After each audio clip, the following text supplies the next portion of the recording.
De l'aventure et du voyage ont toujours rythmé la vie de famille de Thierry. En 2007, alors que prend fin sa mission en tant qu'officier militaire à Dakar, au Sénégal, ce berrichon s'offre une 2 chevaux, un véhicule qui va le mener, lui et sa famille, sur la piste des grands aviateurs français que sont Antoine de Saint-Exupéry et Jean Mermoz. L'idée, c'était de revenir avec la 2 chevaux. Et au même moment, on avait un de nos fils qui lisait la biographie de Mermoz par Kessel.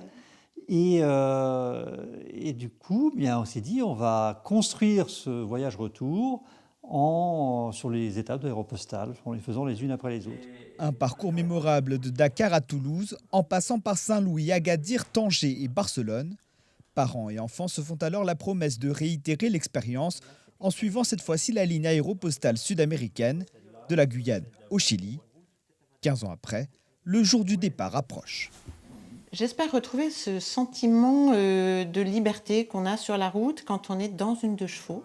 Puis la découverte, les rencontres, l'émotion liée au fait qu'on retrouve des vestiges de cette histoire aéropostale.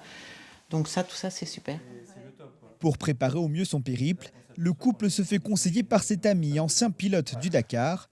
Une course qui, de 2009 à 2020, se courait en Amérique du Sud, dans des conditions pas toujours faciles.